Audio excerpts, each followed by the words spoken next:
Your Partner in Success Radio is a free business podcast with host Denise Griffitts. It's all about great stories, conversation, and context to help you move your business and life forward with actionable tips and advice from her guest experts.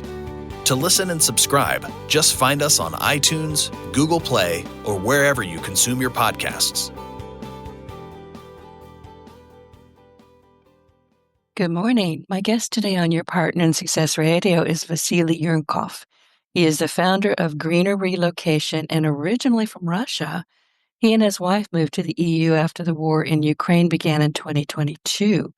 They eventually settled in Amsterdam, which is where he's joining us from today. And out of that experience, he created Greener Relocation.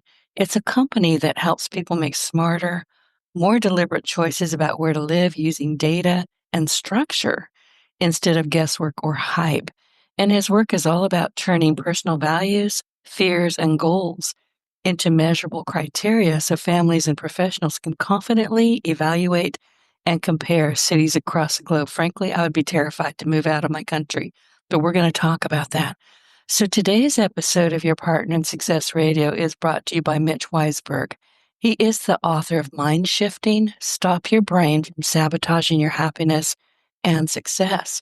Now, why do I recommend this book? Because Mitch gets right to the heart of what so many of us struggle with, how our own minds can trip us up. I do it all the time, every day, as a matter of fact. He doesn't just point it out. He gives you tools to recognize those patterns and replace them with habits that build clarity, confidence, and momentum. So mind shifting isn't just theory. It's a practical guide you can use every single day to stop the self-sabotage and start creating the life and success that you want. You'll find this book on Amazon, and I encourage you to add it to your success library. So let's get back to today's conversation.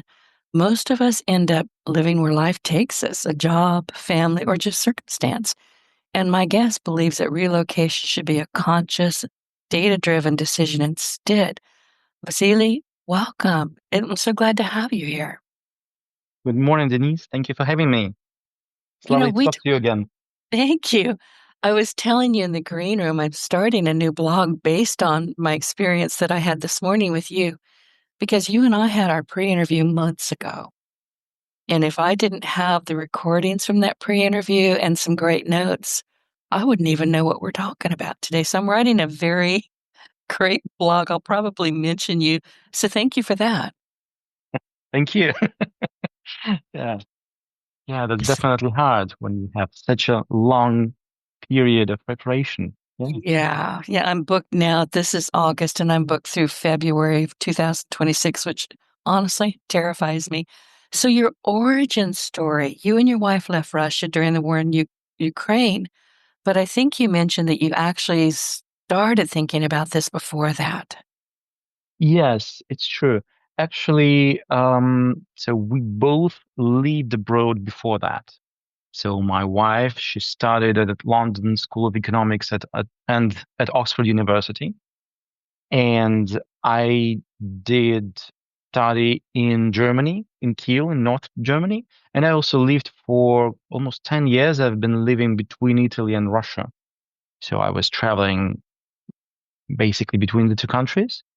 And, every year I was telling myself that, okay, probably next year I should move, or I do this certain thing, I accomplish this particular thing, and then I will move. And then I met my future wife, and then we got married, and it still was somewhere, on the horizon until, politically things went where they went, around early 20s now. We're now in mid 20s. Oh my God. And yeah, sometime in May 2021, we decided that by 2023, we should actually leave. So we were preparing for that when the war started.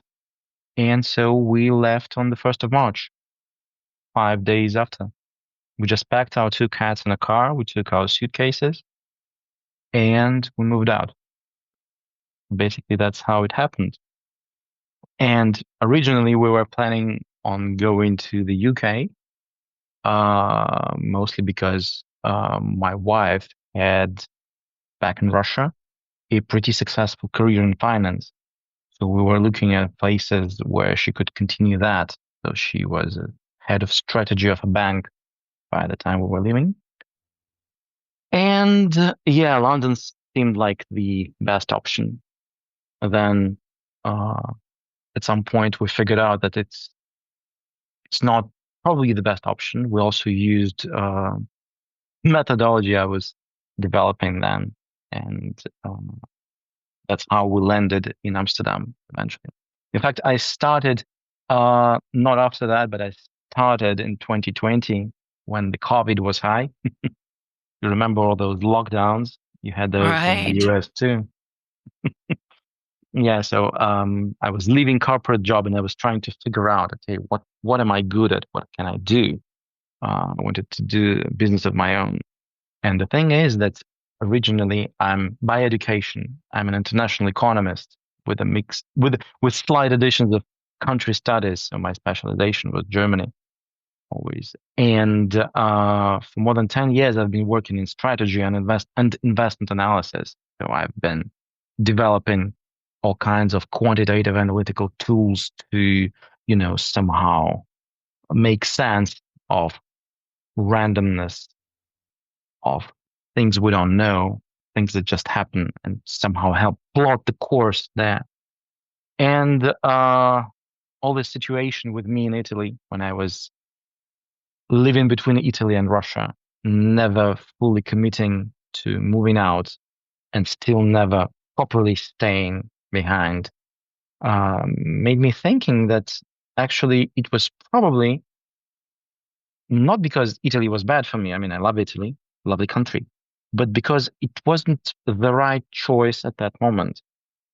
And this brought me to the realization that people actually don't choose where they go, which was surprising. But as I started interviewing people who actually moved abroad and or to different city within one country, I came to realizing that it's actually true. People just follow, I don't know, a job offer, just a chance, or they met someone and they follow their partner, you know. They don't really consider this a choice.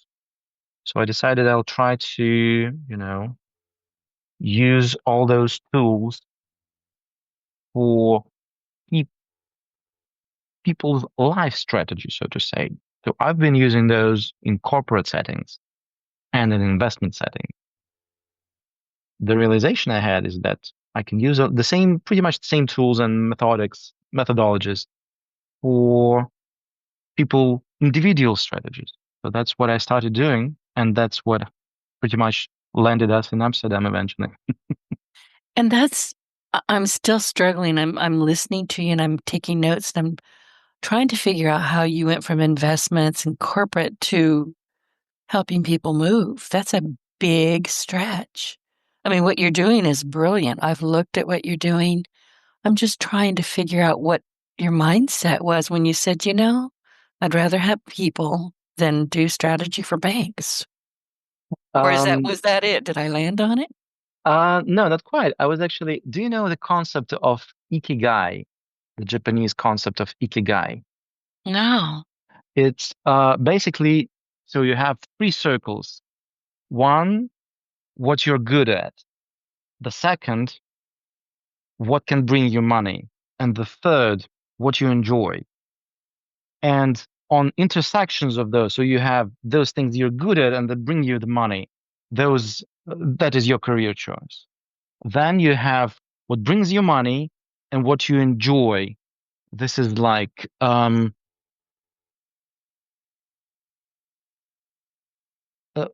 some kind of a mission zone, right? And then there is another overlap, but basically where all three coincide. So this is what uh, one Japanese thinker called ikigai. So the ideal combination. And basically, I actually did this analysis for myself. I mean, I was in strategy after all, right? And one of the things that I was doing for 8 years of my life, I was teaching at the university. So I was teaching international economics. I was teaching working with information. So some things about open source search and how to work with data, stuff like that. So basically, at that point in time, I felt that I'm good enough with analysis. I'm good enough with numbers, but also I miss talking to people, figuring out what is it that, they don't understand that keeps them down and helping them figure it out and explain it in very simple terms. So basically that was, a combination of all those things. Also, I was looking for some kind of a business that would allow me to go back more into international sphere because I mean, that's why I mentioned from the start that I'm an international economist. This is how I feel. I mean, I'm fascinated by different cultures, by different countries, visiting them, getting to know them, talking to different people with different cultural backgrounds, learning languages, stuff like that. So it was basically trying to combine all that to create value and earn some money. There you go. I was waiting for that. You have to love it to make money. And people say, oh, I can make money doing what I don't love. You can, but you eat a lot of Tums. I mean, you're constantly grabbing the True. True. antacid bottles. Don't do that. So your wife, how did she feel about all this? I mean, apparently she's very interested in going where y'all go. You landed in Amsterdam, which I think is a beautiful, beautiful place from what I've seen. Did she have any qualms about this in the beginning? Or I know you had to get out because of the war. There was no question about that. But how did you know where to go? Um, it's not like we had to go, Really? I would It have. was more of First a moment there's choice. bombs going off, I'd be out of Well, there. bombs didn't go off in Russia until probably last year. Not Ah, really. So back then it was not really the military threat. It was more internal political things that were mm, happening.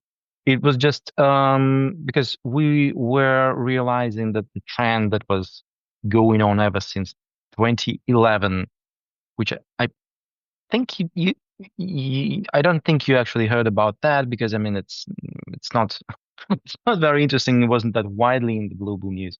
But yeah, it was a downward trend of sorts, and it was intensifying. And we just figured out that okay, with the actual military campaign starting, that will just skyrocket now. I mean, that will just the speed of this deterioration will just go up. So we decided not to wait and see. We were definitely right from all the news and everything.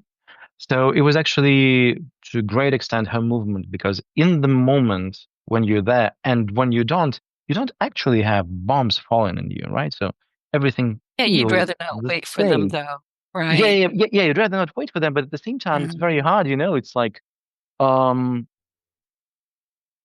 you have those huge things happening, but at the same time, you have a client appointment next week, and you have those and those things planned, and you need to sort this thing out. And on the other, you know, scale, you have you actually need to pack and go and just yeah, cancel all that because it's not relevant. It's very hard to make this move.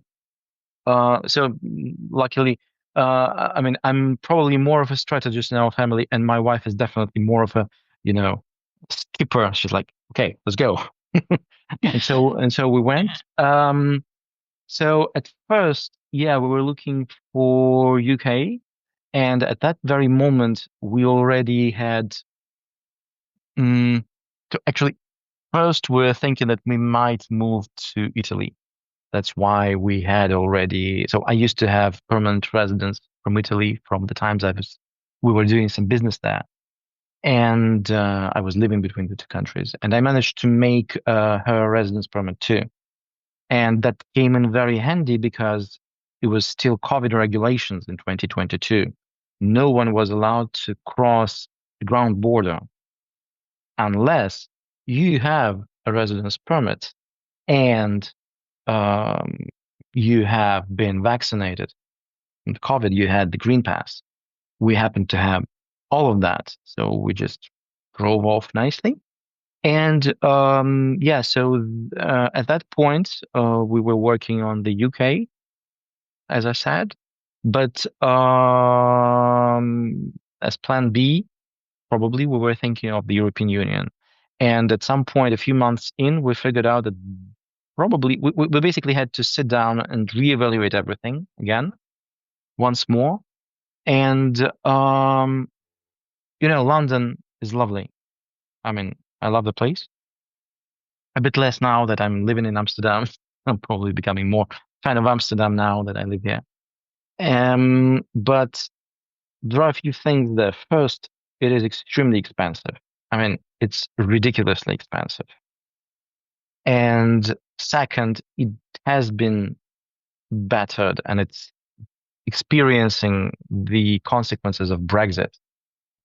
So you see companies moving out, you see businesses closing down. It's a slow process. They're trying to avert it, but it's still there. And if you're trying to go there and make a career, yeah, well, there was a problem. And we started looking, okay, what else can we do? So we sat down, we discussed what are the criteria that are important for us. So why did we move out? What didn't we have? What we wished we had in some other place.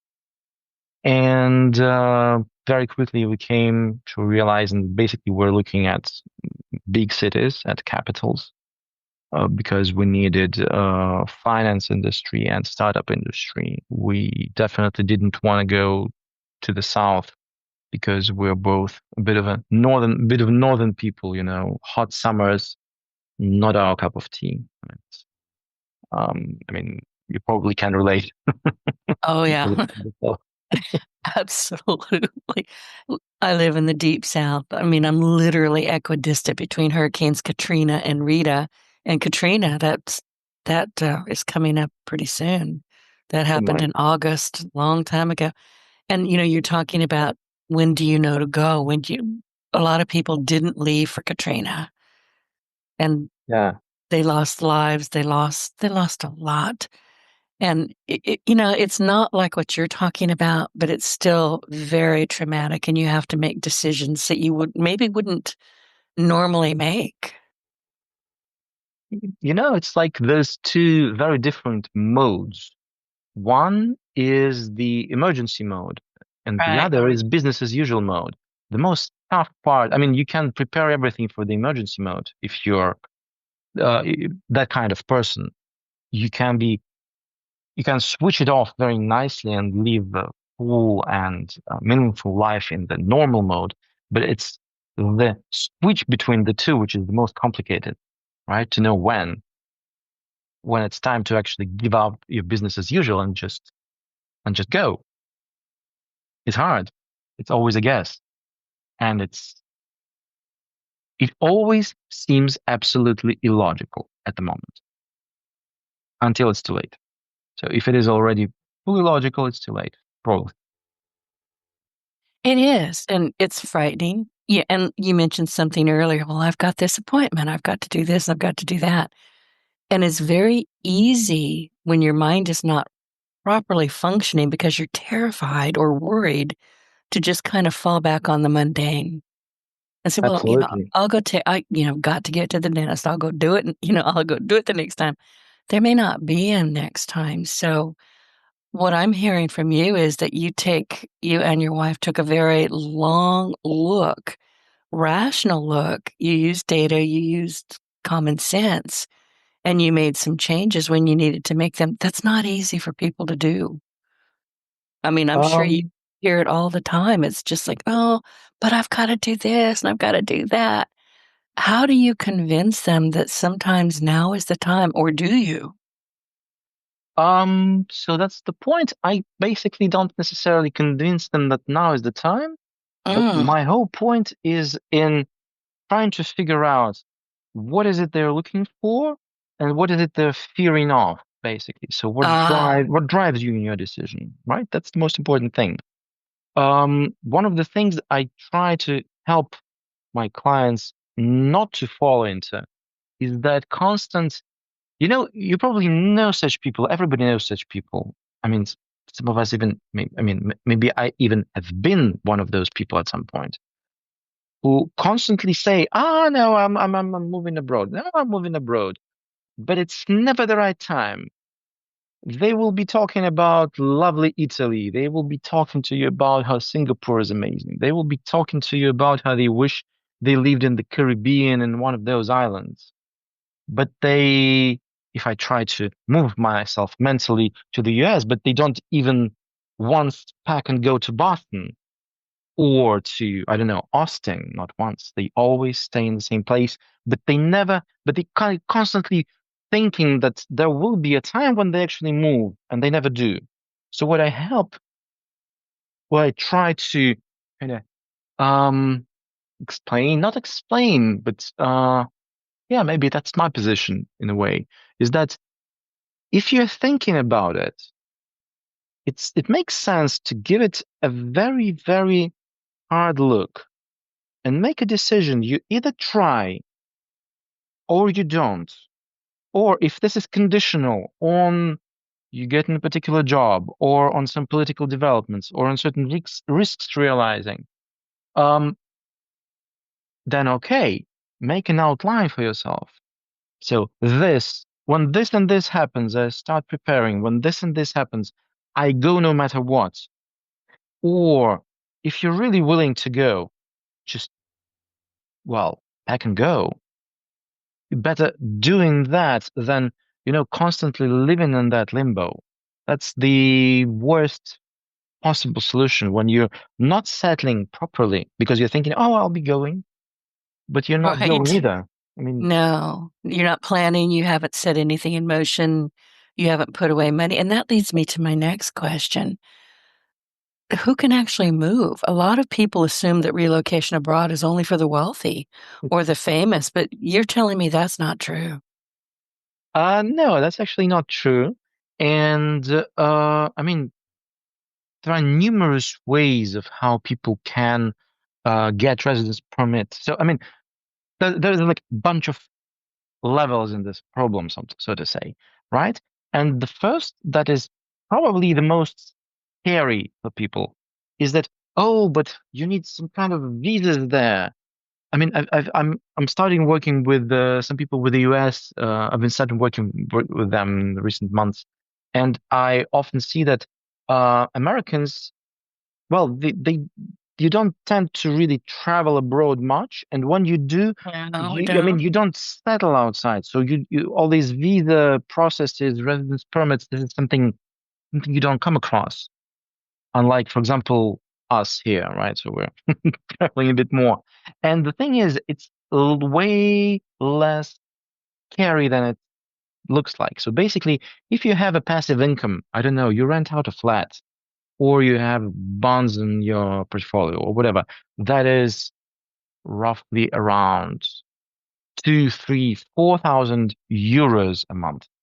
If you can show this passive income, there is a there is at least a dozen countries where you can just settle just because of that. They will give you residence permit, welcome. Then you look for a flat, then you figure out what you're doing and stuff like that.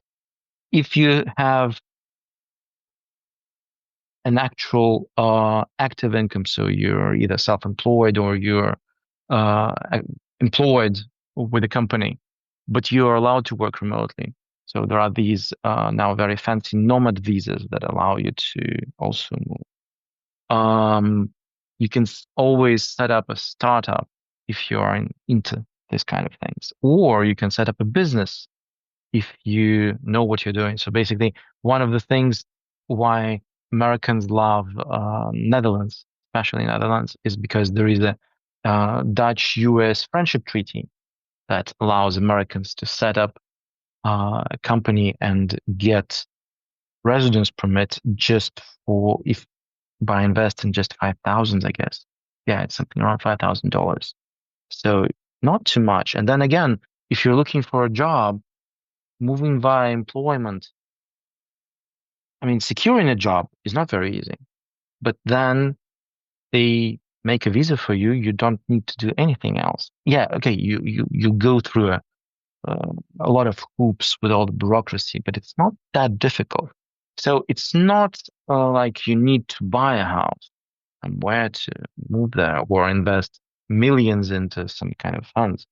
Furthermore, I usually don't recommend my clients buying property in places they've never been to. You need to understand how this works. You need to, because what looks like a good house in the US may not necessarily be a good house in the Netherlands or in Germany. So, and vice versa. So yeah, you need to first figure out what are good neighborhoods, the bad neighborhoods, what are hidden traps of all that. Right. I love to go look at real estate. I always have. Now, am I moving? No. I'm perfectly fine right where I'm at unless a hurricane comes along, gets me again. I got clobbered by both Katrina and Rita, by the way. But yeah, it's part of living here. But I love to go look at real estate in other countries, and I'll see the most wonderful appearing English, what they call cottages. They're big Oh houses, yeah, yeah, but yeah. I'll go look at them until I get to the inside. And I'm like, nope, no, oh my God, no. But the outside is stunning. But the inside is like, oh, I could never live in that. I just couldn't. So Yeah, I, yeah. I get what you're talking about. Yeah, one thing about the US that amazes me is the size of the property, actually. Yeah, you have, un Yeah. unless we're talking about New York, definitely, yeah, where No, that's very a different. cupboard is a flat, but Yeah. You couldn't swing your cat around in them. no. But you're Yeah. you're right. I mean, I when I bought my house in between those hurricanes, literally, and I had to buy it because, and we talked about this just a little bit. People had to move. They had to move out of New Orleans. Their houses were gone. Mississippi, parts of Alabama. They had to move. And what was happening was in this part of the country in particular, was that companies were buying everything they could sight unseen. They didn't care. They just bought it because they needed to relocate a lot of their key people. Hmm. And I bought mine and I knew that was happening. I was watching. So was my real estate agent. And I was 90 miles away. She called me. She said, Denise, your house, the one you want, because she knew me, just went up today. You have to buy it today. And I did. I bought it before I even saw it, but I trusted her. And that was 20 years ago. And I still love this house. Yeah, and you knew the country, right? So you knew Right. the place. Right. So that's what I mean. Exactly right. You need your own realtor for that, basically. And one of the things that often happens is that especially when you go to a non-English speaking country, I mean, Mm, you pay extra for English language. you do. I mean, of course, because locals, they have their own real estate guys. They know the really Right. flat from a bad flat. When you show Right. up and the only language you can speak to locals is English, they're like, okay, here you go. Here's your price. And there will be a Mm-hmm. couple of more commissions in there. I mean, yeah, it's still a good solution for certain people. This is the right solution, and what they pay for on top is, I mean, basically you have to understand what you're paying for, right? So those Mm-hmm. people who buy all those investment visas, for example, yeah, you pay more for the property than its actual value. But what you pay for is you pay for that visa or that passport. It means this is important for you for some reason. You need that. But if you are not ready Right. to pay for that, extra for that, there are many other options. And yeah, it's not only for, the rich and famous. What is even more maybe surprising, it's not only for the IT guys.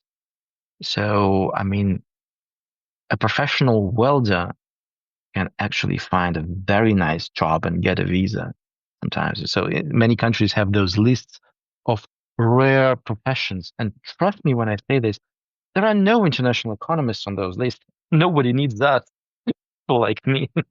But people do need those who can build things, weld things, Right. work with their Right. hands. We talk a lot here about trade schools rather than college these days because college is so insanely expensive and the Oh, trades yeah. have been kind of left behind. everybody needs a plumber. Everybody needs somebody to fix your roof. When mine flew off, I needed roofers. So, we need those skilled trades. And, now that you say that, it never occurred to me that they're needed worldwide. Yes, they are. I mean, Germany and Austria, two of the countries that always annually they list the they publish those lists of seeked professions. The other one is Australia, for example. So there are, well, Canada, I think, is also one of them. I need to check on that. But yeah, I mean, so it's not only what you really need for that is you need a desire and dedication, which is what many of your guests talk about. I mean, yeah, you need to know what you want. You need Right. to just focus on it in a way. And you know what I'm hearing, and I'm writing this down because I'm listening and thinking at the same time. It's hard to do, but I try it. But what I'm picking up from you is maybe the best thing to do is you haven't been there before. You really don't know what the local is, what's happening locally. You don't even know if you'll like the climate or the people. So, am I correct in thinking that you might be advising people to go for a year? Don't, plant your flag in the sand. Don't buy, don't, just don't spend a whole lot of energy. Get to know where you're going. That's the ideal solution. So Okay. basically, but unfortunately, the problem here is that, I mean, the best option would be to just go and, go around the world, see all the countries, and then you'll know which one you like and which one Ah, of those that you like are actually also good for you. Because uh, the way I see it, there are numerous places which each of us can fall in love with, but not all of them are actually good for us. Like a bit of a abusive relationship with a city or a country. Like, okay, maybe you like it, but it doesn't offer you any realization, not to your career, not to your growth, not the way you want to live, something like that. Not something for the mission. So that would definitely be the best. What I offer instead, and what I suggest doing instead, is first do some analysis. Yeah, look at the climate. For example, you told us about the hurricanes. I mean, I know people who, after spending some time in Armenia or in Turkey and experiencing those earthquakes the way they can happen, they come to me and they tell me, any place on earth that doesn't have earthquakes. right. Don't go to California. Yeah, yeah, yeah. And um, I marvel at the way you're not afraid of hurricanes. I mean, yeah, No, you're I'm living not. right between those, Yeah. right in the middle of it.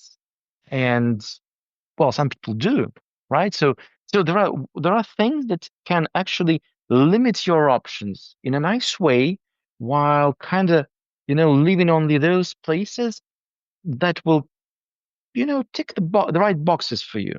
And then with those places, it makes sense to really, as you say, go and plant the flag. If you can afford it, go for a year. If you cannot, well, maybe just visit for a vacation. But then there are also, as they always say, never confuse, never mix up vacation and immigration, right? So this is Ah, very there different. there is that, and there's so much immigration going on all over the world right now. You have to kind of take that into consideration as well. And that's true. Yeah. So the nicer places are getting taken. That's Right. true. Yeah. Right. So it's a bit of a competition there going on. But And that happens here as well. I mean, we have floods, we have hurricanes, and then all of a sudden companies come in and they snap. There's still some homes in my little neighborhood, and it is a very small neighborhood. I bought it deliberately because it was out in the country, but there's still one couple that they moved here 20 years ago from New Orleans, and they never went back. They're still here. They're like, "Well, I get here. The food's good." Yeah, there's nobody, peeing in the streets in New Orleans. So, and she actually said that to me, and I said, "I know. I wouldn't go there either." But yeah, you do land if you're paying attention, you do kind of land where you plan on going, but you do have to plan it. And that's, I think, what we're talking about. Precisely. And the thing is, um, I know some examples when people, for example, fell in love with south of Spain. It's a hot climate, it's a very lovely country, very lovely people. I mean, it is amazing, and it is. But then when they decided that they want to move there, so they bought some real estate, they moved in, and then they figured out that what was good for a couple of months a year is not suitable for living because Right. they ended up in a tourist place, not in tourist, but an actual sea resort, right? So when it's high season, it's packed with tourists. And when it's low season, there's just literally nobody there. Nothing happens. And they weren't very happy anymore. I guess Apparently, not. right? So I I wouldn't mean, be happy if tourists were standing at my front yard going, "Oh, this is nice. I think I'll take a seat." You know? No, get off my grass. yeah. So I mean, that's kind of a that's Yeah, so why I think it's a test bit it of a out. preparation. Yeah, yeah, yeah. Right. And then Go testing it find out. it. Yeah. Well, and going for vacations I think is great, but you would know and here's my question. If you're going to tourist places, you're not going to get a real sense of what the rest of the countryside is about, are you? No, So do no. you need to make it a point during your vacation to say, okay, these are some of the places on the map I would really like to look at. I'm going to go visit those and maybe extend your vacation to do some, and I'm using air quotes here, real estate shopping. You're not buying, Yeah, yeah. you're moving. So how would people manage that without just blowing their vacation entirely?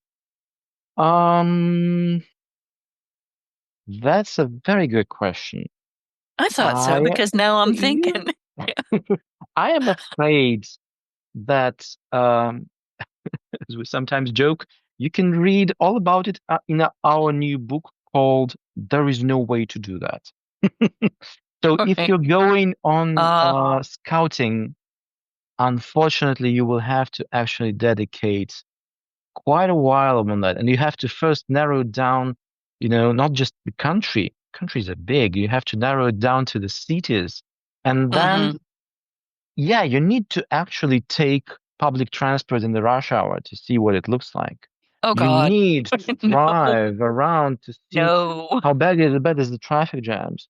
You need to yeah, walk the not so good neighborhoods. You will not be in the best neighborhood from the start. You need to walk around and see, okay. I mean, it was very funny. We had some guests visiting just a month ago. A friend of ours, he got married to an American girl uh, in Chicago, and they came to visit us in Amsterdam. And so they came for the dinner, and it was a very hot day, like crazy. And the thing is, because we're that far to the north, well, comparatively, we have what you may call white nights, right? So we have very, very late evenings in June. So it's like around 11 and it's still as light as day, well, kind basically. of like Alaska. Well, Alaska is extreme, right? It will be around the clock. So we have the night, but the night Huh. starts like somewhere closer to midnight, which is amazing. I mean, the amazing time. And so they started thinking, okay, so we should go back to our hotel. Should we take a metro, or maybe should we take a cab? And my wife and me, we were looking at them and saying, guys, you can walk. And they're like, walk in the evening? Yes, in Europe, you can actually walk in the evening. Is it safe? Guys, you're in Amsterdam. Of course it is safe. You can walk at night. And we actually walked them half of the way. And I remember that our our friend was absolutely stunned because, I mean, in the park at 11 in the evening, you still had people sitting there with their picnic blankets. Mm. And this is what I mean. So you need to actually walk around, because in some places it is like this. In other places, it is entirely different. And even during the day, there may be neighborhoods where you don't want to go. And all these things, I mean, yeah, I can show this based on data. I can explain that, but you actually need to experience this a bit in a controlled way. So when you're doing this kind of scouting, well, I'm afraid the vacations start, this will be more of a museum and neighborhood vacation than lying on the beach. Right. So if you're planning on going to the Louvre for a week, you're not going to see the rest of Paris Oh, or definitely, the yeah. surrounding areas. And when talking about Paris, there's definitely quite a few neighborhoods one should visit before they, you know, subscribe to this, if I I have may say friends so. there and they say the same thing. So we really didn't think this out and we're sorry, but they're stuck. They've paid the money, they've paid the landlord, they can't move yet. Yeah. That's the thing. That's why I don't always recommend. I mean, I don't recommend moving abroad at all. That's not what I do. Because I have some clients who, after, you know, looking at all this, even doing the scouting trip, then they come back to me and they tell me, "Oh, we actually figured out that we're not going anywhere. We're staying behind." I told you I like to go look at real estate, and for the longest kind of time, I was convinced, absolutely convinced, that I was going to move to Maine and live on the ocean, live near the Oh, water I know what you mean. until I love those pictures. I mean, that's amazing. I know, and I wanted to go so bad until I started looking at who they are, and I went, "No." I'm in the South. We're pretty conservative down here. Maine is not, which is nothing Yeah, to do with them, but they have way different attitudes that are not compatible with how I live my life. And plus yeah. the taxes, the property taxes are just astronomic.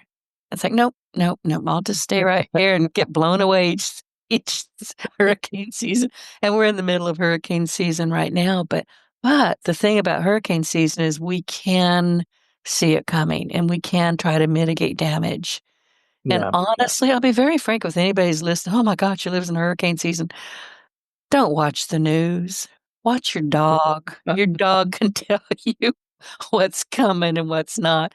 And I don't know if you know who Jim Cantor is. He's the big muckety muck on the Weather Channel. And it's Oh, a kind of a joke around here. If we see a billboard that says Jim Cantor, do not come to Louisiana, we're not joking. We don't want him here. But most of the time, it's never as awful as the news is going to try to scare you into. Mitigate it, do whatever you can, get water, get candles, get batteries, do whatever you can, batten the hatches. And you're going to think I'm a lunatic, sit back and enjoy it because these storms are genuinely magnificent. They really are. um, I I I'm actually not I'm understand not a what you. nut. I'm really not. But I mean, I totally understand. I actually do love the wind, and I yeah. do like the Yeah. storms. So we don't have those huge hurricanes you have, obviously, but we do have our storm season in winter here from the North Sea. I mean, and sometimes it can blow a truck away on the Oh, highway.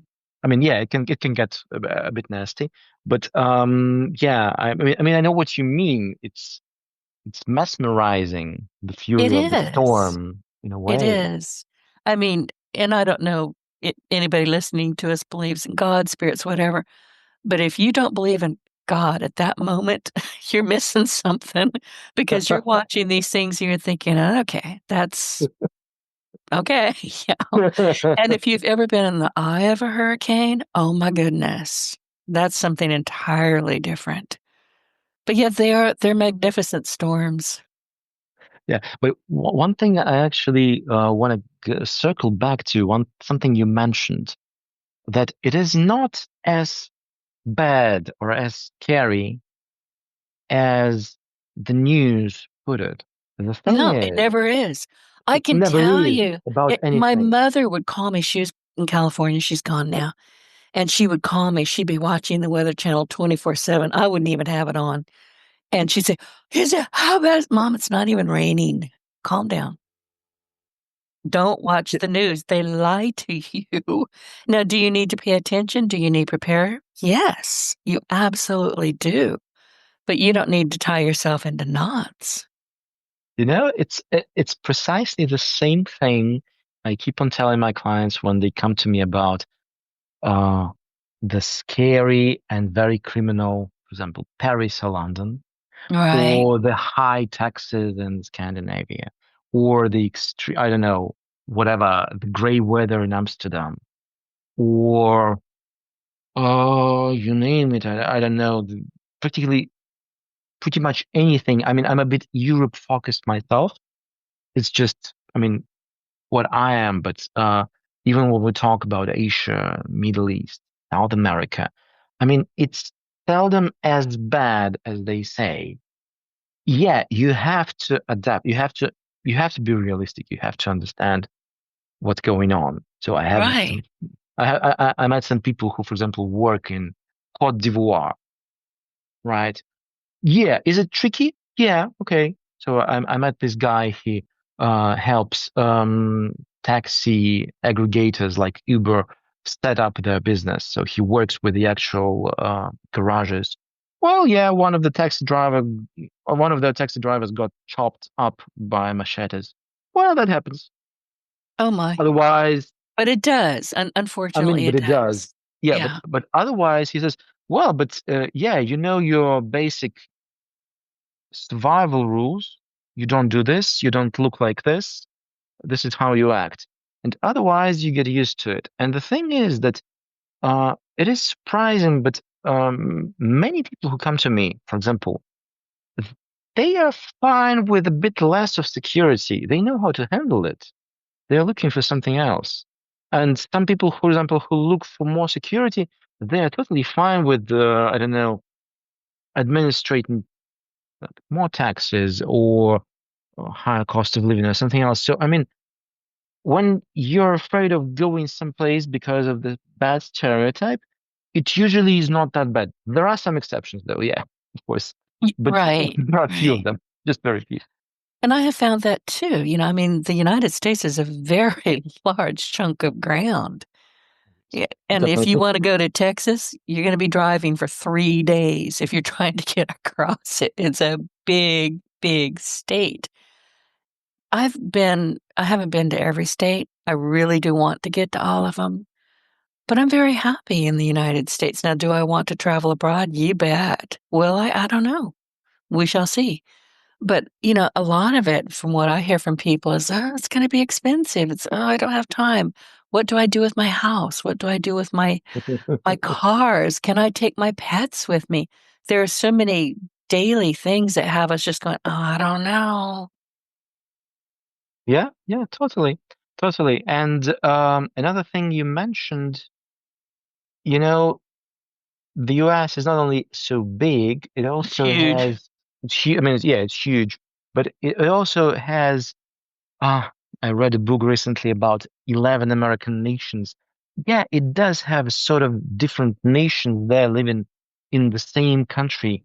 And I wouldn't probably venture to say that they are even corresponding to the state lines. So it's a bit more complicated than that. So you have those different cultures, so you can always just move to a different culture if you so choose, right? You can go from East Coast to West Coast. You can go to the South.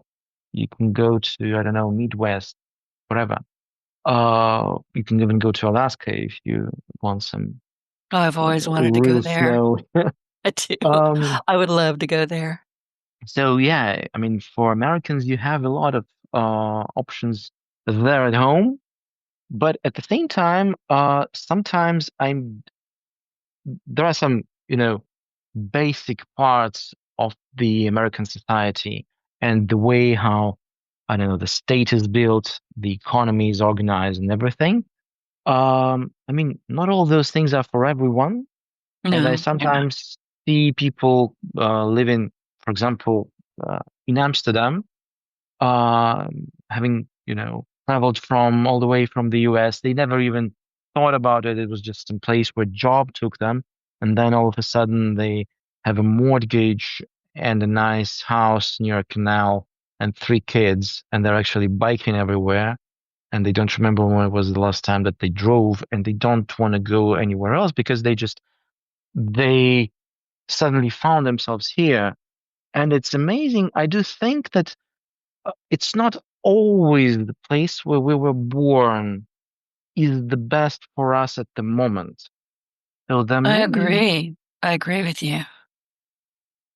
yeah, yeah. So there may be, so for some people, maybe different destinations. For some people, there may be a particular, you know, time of their life when it's better for them to be elsewhere and then maybe come back. Many people do come back, for example, later in life, or when they have kids, or when they're going to retire, or the other way around. They spend all the time, in the place where they were born, and then when the retirement comes, they just, you know, go and see the world or try something else. Yeah. Yeah, and listen, you just said something important.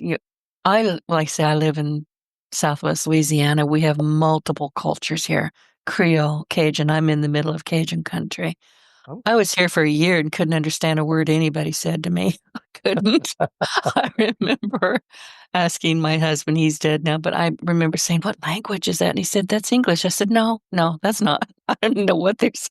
It's a very thick accent, but they're the nicest people. But if I drive 20 miles down the road towards New Orleans, the back way, there's a little town, and I won't tell you the name of it, but I won't go through it. And Mm. it's right there on I avoid it. I'll take the back roads.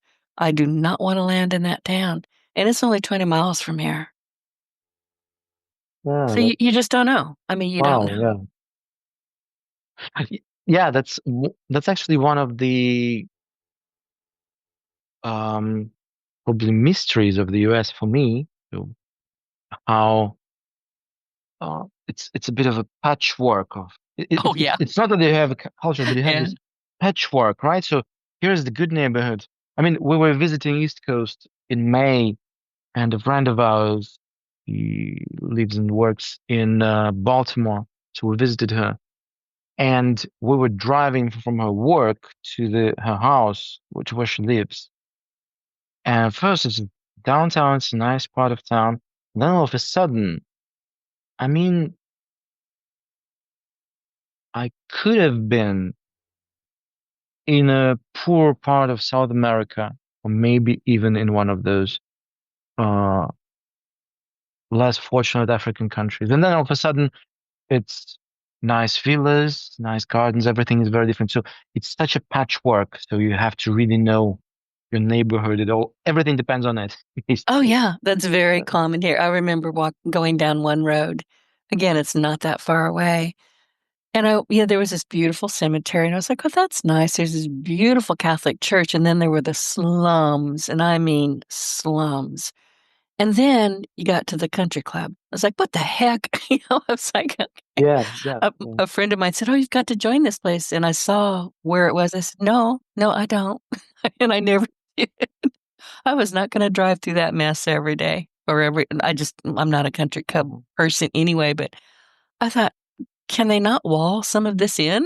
It's horrible, but it's still there. It was a long time ago. It's still just Yeah. exactly the same as it was.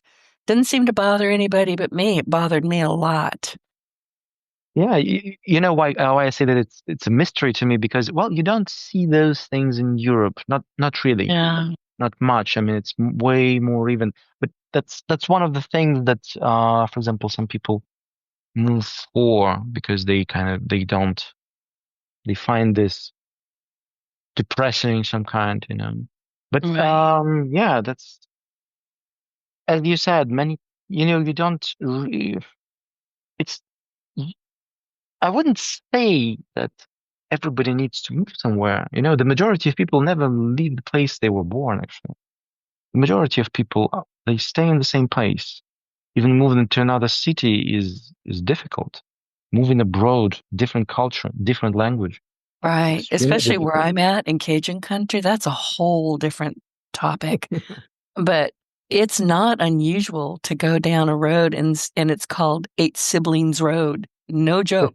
All 8 siblings built houses on one road, and they're still there. And I cringe every time I see it because I love my siblings not that much, I gotta tell you. But it's very family oriented here, and they're serious, but they don't move, they don't go to the next town, they just stay right where they're at, and they're perfectly happy with it. It would kill me. It really would. But, these are the things that we're talking about. You need to go find out what's tolerable for you, what's really exciting for you, what's like, no, no, no, not gonna happen. Get me out of here. But you have to experience it before you spend the money, spend the time, board your True. dogs, whatever. You have cats, I have cats. I remember we talked about them during our pre-interview, but there are so many decisions to make. And you have to, I Well, think what I'm hearing from you is do data, do the homework, go find out if that's really where you want to be, compare destinations. And then this is what I wanted to ask you about, Vasily. We're talking about data there, but what about your gut feel? What if you think, oh, I really want to go, I always wanted to go to Maine. I'm over it now, but I'd like to go visit. But honestly, my gut says you can never live there, Denise, and I trust my gut. I do believe that, in successful move, probably 80% goes to chemistry and Oh, 10% goes to the data. It's just that you have to start with the data so that you don't end up, as I mentioned, in abusive relationship where, for example, yeah, you love the place. It's like a drug to you, but you cannot stand, I don't know, you can't stand local people because they are so slow, for example. You mhm. just can't say, you're fast. You want to do things fast. And they're so slow, it takes them, I don't know, ages to write a letter and you've done already everything. So, for example, I mean, all those things, but yeah, gut feeling is definitely the most important thing. Furthermore, at some point, even during your preparation, when you not just figure out what is it you need, but when you figure out all those criteria, sometimes you just figure out, oh, yeah, I love mountains, but I don't want to live there. I can go there for a week to ski. Can I please live somewhere else? Right. When somebody starts telling you, yeah, okay, living in the mountains, you can be cut off from all the civilization because the avalanche just cut the road, or you have to climb up and down all the time and everything. So and some people are just like they never thought about it. And snow. Snow And is fun for about snow, a week. That's yeah, after yeah, that. oh, Unless you're definitely. accustomed to it, you don't wanna be in it. I mean, I come from Russia, and I can assure you, I love snowy winter. Me This is too. something I miss, but I'm totally fine with 2 weeks a year. 2 weeks a year is perfect. More than that, no, probably not. Yeah. We had snow here a couple of years ago, and I'm still cleaning out the dead shrubs.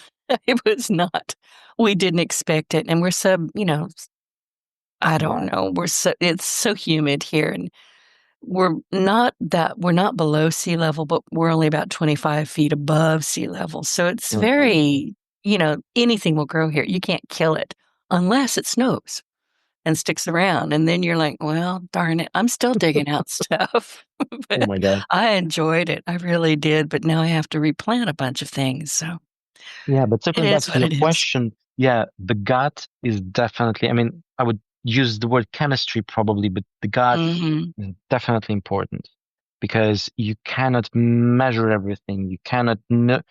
Actually, many of my clients, like they return to me a few years later and they tell me, we figured out that what we were looking for back then is actually not at all what we need, but we know now what we need. Where did we Right. get that? Well, there you go. Because Means, they figured it out, now they can move on to something different. Vasily, thank you so much for joining me today. We're out of time, thank and you, for Denise. sharing Oh, it's my pleasure, and for sharing how greener relocation is changing the way that people think about moving abroad, and we've talked about making intentional choices instead of accidental ones, turning values and fears into measurable data, and the reality that no city is perfect, but the right one can be the best fit for you for now or forever. So before we wrap up, can you share with our audience where they can connect with you? Yeah, definitely. So they can find me on Instagram, Greener Relocation, and they can find us using our website. It's greener.im, like immigration. So basically, that's us. And we do conduct, occasionally, we conduct webinars. There is a free guide on how to choose city and country. There's like 24 pages of methodological stuff. So if people like data, like crunching the numbers for themselves, this is where they can start. And there's always a free consultation with me, 15 minutes, where they can ask Excellent. the questions and get the quick answers. Yeah. I still, I'll show the links so that yeah, will I've be, got some of them in the green room in the show notes, but share them with me and I'll yeah. make sure they get out there. So before I let you go, is there anything that you want the audience to know? Mm, yes, probably one thing. If you're thinking that someday you want to do something, definitely, it's not now, but someday, just know that someday usually never happens. Someday I is either know. today or it's not. So either do it or make a plan when and how you do it. Don't just Take wait for it. action, Yeah, yeah. right? Take But action. the hardest part of the art of strategy is actually when everything is measured, is to take action. This is the hardest part. Exactly. Well, listen, everybody, this has been a fascinating discussion with Vasily Yurenkov about how we can make smarter, more intentional choices when it comes to relocating. We covered why most people don't really choose where they move, how data and personal values can be turned into a decision-making framework, and the trade-offs to consider when comparing cities around the world. So here's what I have to say. Hang on a sec. I didn't want to cough on you. If relocation is on your horizon, or even if it's just a dream that you've tucked away, you'll want to learn more about Vasily and Greener Relocation. So visit greenerrelocation.com. No, I'm sorry, not .com, .im to explore how this unique approach can help you with the right fit for your next move. And as always, thank you for tuning in to your Partner in Success Radio. I am Denise Griffitts. Thank you for listening, and I will see you every Monday, Wednesday, and Friday. Vasily, thank you. Thank you so much, Denise. Sorry for talking for so long. I was hoping you would. I mean, you gave me everything I needed, so thank you so much. Get your voice heard. If you would like to launch your own far-reaching podcast, contact Denise Griffitts at yourofficeontheweb.com and go to the podcast tab.